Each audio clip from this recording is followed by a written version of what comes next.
Morning झाली आहे ना? तर आज आपण इतिहासातील प्राचीन भारतातील जग पाठ अभ्यासणार आहे. आतापर्यंत तुम्ही संस्कृती अभ्यासली की प्राचीन भारतामध्ये कुठल्या कुठल्या संस्कृती होऊन गेल्या. आपली हडप्पा संस्कृती झाली, वैदिक संस्कृती झाली, हे माहिती ना तुम्हाला संस्कृतीला. त्याच्यात मग प्राचीन भारतामध्ये कुठले कुठले जग होते, देश होते, ते सगळं आपण अभ्यास केलं, माहिती आहे तुम्हाला. आता आपण प्राचीन भारत आणि जग याच्यातील संबंध कसा होता तो अभ्यासणार आहोत. तर त्याआधी मला सगळं तुम्हाला काही देशांची नावं माहिती आहे का? कुठली कुठली देश आहेत? देशांची नावं. आपला भारत एक देश आहे, युरोप, बरोबर. तर तसंच मग त्या देशांसोबत आपला भारताचा कसा व्यवहार होत होता हे आपल्याला अभ्यास मानतो. तर प्राचीन काळामध्ये भारताचं काय आहे की पश्चिमेकडील देशांमध्ये पहिला व्यवहार सुरू होता.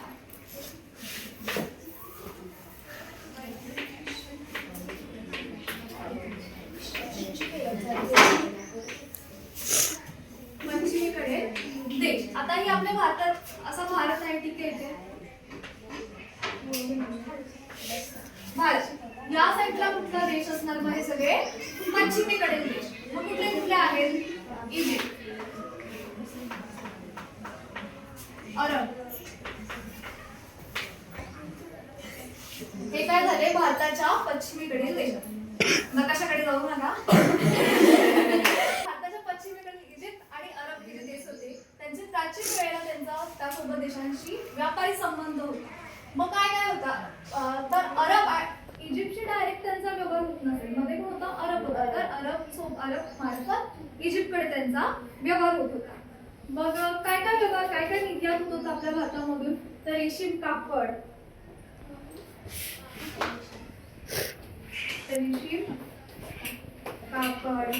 अजून पण सांगेल मसाल्याचे पदार्थ. आपला भारत हा मसाल्याच्या पदार्थासाठी प्रसिद्ध होता.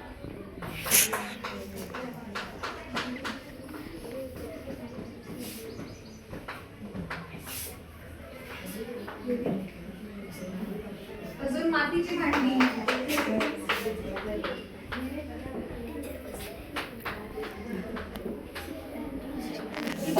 काय निर्यात होत असत. निर्यात. आता आयात निर्यात म्हणजे माहिती आहे तुम्हाला?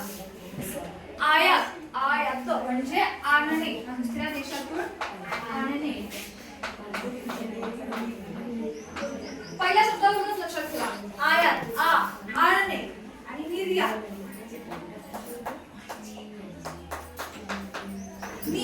नेणे. आयात म्हणजे आणणे, निर्यात म्हणजे नेणे. तर हे सगळे जे रेशीम, कापड, मसाल्याचे पदार्थ, मातीची भांडी हे काय होत असे? निर्यात होत असे. आपल्या भारतामध्ये भरपूर मागणी होती भारताकडून. इतर देश या वस्तूंची निर्यात करत असत. इतर देश त्या वस्तूंची मागणी करत असत, म्हणजे भारतातून ते निर्यात होत असे. मग देवाणघेवाण होत असे. ज्या पश्चिमेकडे देशांमध्ये देवाणघेवाण होत असे. मग काय देवाणघेवाण होत असे? आपली जी संस्कृती आहे, भारतातील विविध संस्कृती आहेत, चालीरीती आहेत, परंपरा आहेत. परंपरा माहिती आहे तुम्हाला? कोणत्या कोणत्या परंपरा आहेत? रूढी परंपरा आहे. आपल्या पहिला बालविवाह, पुनर्विवाह वगैरे नव्हतं. या काय आहे? सगळ्या या एकमेकांशी देवाणघेवाण होत राहिल्या पश्चिमेकडील देशांची. त्यानंतर काय आहे? मग पश्चिमेकडील देशांमध्ये अजून कुठला देश आला आहे? ग्रीक.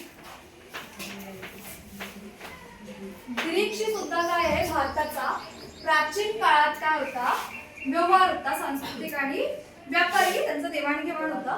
मग ग्रीक पासून भारताला एक नवीन कला शिकायला मिळाली, म्हणजे मूर्तिकला.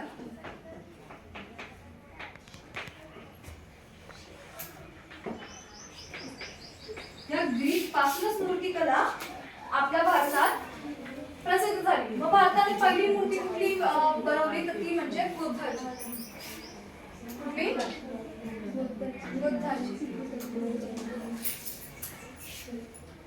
तर बुद्धाची बनवली. त्यानंतर मग पुढचा देश कुठल्या देशाशी व्यवहार झाला तो म्हणजे रोम.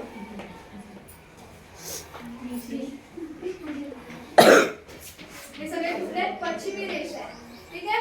आता रोम, मी प्रश्न विचारायचे तुलाच पहिला उभं केले. तर रोम, आता पश्चिमेकडील दुसरा देश कुठला? रोम. तर रोम मध्ये काय आहे? सम्राट मोठे व्यापार भागीदार होते. रोमचा हा सगळ्यात मोठा काय आहे? व्यापारामध्ये आपला भागीदार होता. सगळ्यात जास्त रोम सोबत आपलं काय आहे? व्यापार चालत होता आणि तो व्यापार कोणामार्फत होता? अरब. अरबच प्रत्येक देशामध्ये जाऊन काय आहे, अरब आपल्या भारताची वस्तू घ्यायचा आणि पुढे जाऊन तो त्याची काय करत असेल, आयात की निर्यात? निर्यात नेतच. बरोबर. मग आता पुढे काय आहे, मग इजिप्त मार्फत सुद्धा हे व्यापार चालत असेल. आता जे शून्य आहे, तुम्हाला माहिती आहे गणितात तुम्ही शिकले, शून्य ही जी संख्या आहे, शून्य माहिती आहे ना? 1 2 3 शिकलात ना? शून्य आहे ही सुद्धा कोणी जगाला दिली? आपल्या भारताने दिली. भारताने शून्याची निर्मिती केली. शून्य निर्मिती व्हेरी गुड. त्याने निर्मिती केली आणि या शून्याची पुढे जगाला कोणी केली? तर अरबानेच ते सांगून दिलं.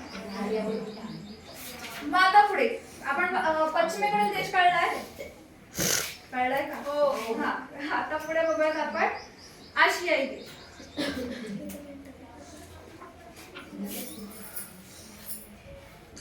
मग आता आशियाई देश कुठले भारतातले?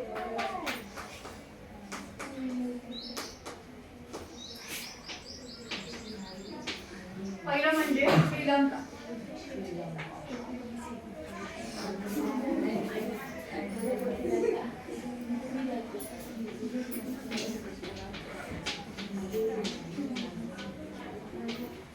श्रीलंकाशी काय व्यवहार होता आपल्या भारताचा, काय देवाणघेवाण होता? तर श्रीलंकामध्ये मोती आणि मौल्यवान वस्तू हे खूप मिळत होते आणि आपल्या भारताला त्याची खूप मागणी होती. भारताला खूप अट्रॅक्शन होतं. पहिला बघितले राजे महाराजे खूप दागदागिने घालत असेल, मोती वगैरेचे. ते कुठून येत असेल? श्रीलंकेतून. श्रीलंकेतून आपल्या भारतात दागदागिन्यांची आयात होत असेल. काय होत असेल? आयात. आयात म्हणजे पहिल्या शब्दावरून आणणे, निर्यात म्हणजे नेणे. हे कळलं ना? मग पुढचा अजून आता आशियाई देश कुठला? तर चीन. श्रीलंका कुठे माहितीये का? भारताच्या खाली नाही ते, दक्षिणेला आपला इथे श्रीलंका. आणि चीन कुठे? हे आशियाई, इथे आपला चीन आहे. आता भारताचा चीन सोबत सुद्धा व्यवहार होता. चीन मधला जो सम्राट होता ना, त्याला बौद्ध धर्माबद्दल खूप जिज्ञासा होती. बौद्ध धर्म भारतामध्ये, आपला भारत विविध संस्कृतीचा देश आहे. मग चीन देशातील सम्राट आपल्या भारतातील जे हे होतं बौद्ध धर्म, लक्ष आहे, बौद्ध धर्माबद्दल काय होती? जिज्ञासा होती. तर काय केलं, जे सम्राट अशोक वैद्य ना, त्यांनी भारतातून चीन मध्ये त्यांच्या 2 मुलांना ते बौद्ध धर्माचा प्रसार करायला पाठवला. तर ते कोण होते? मुलगा होता महेंद्र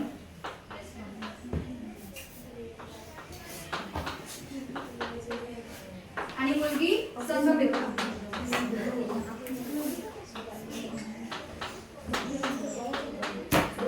मुलगा कोण? सम्राट अशोकाचा महेंद्र. मुलीचं नाव संघमित्रा. दोघांना पाठवलं कुठे? चीन मध्ये. कशासाठी? बौद्ध धर्माचा प्रसार करण्यासाठी.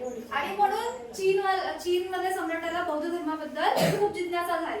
त्यांनी भारतामधून अजून एका भिक्षूला बोलवलं आणि आपल्या त्यांची जे चीन धर्मामध्ये ते होतं ते बौद्ध धर्मामधून त्यांनी ट्रान्सलेट करून ते ग्रंथ निर्माण केला.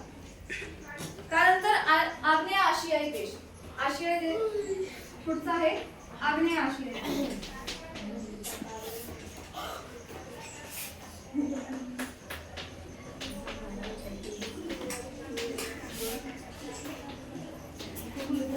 त्याच्यामध्ये आपल्या भारताचं काय होतं? तर या आग्नेय आशिया देशामध्ये आजही आपल्या भारतातील मंदिर, बौद्ध धर्माची जे मंदिरं आहेत किंवा हिंदू धर्माचे जे काही मंदिर स्थळं आहेत ते आजही आग्नेय आशियामध्ये दिसतात. म्हणजे त्यांचं मंदिर आणि सांस्कृतिक देवाणघेवाण झालं असेल असं लक्षात येतं. तुम्हाला एवढा पाठ समजलेला आहे? हो.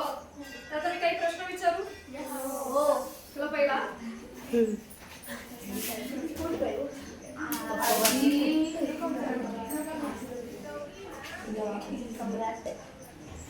तर कोणी वाचन पहिला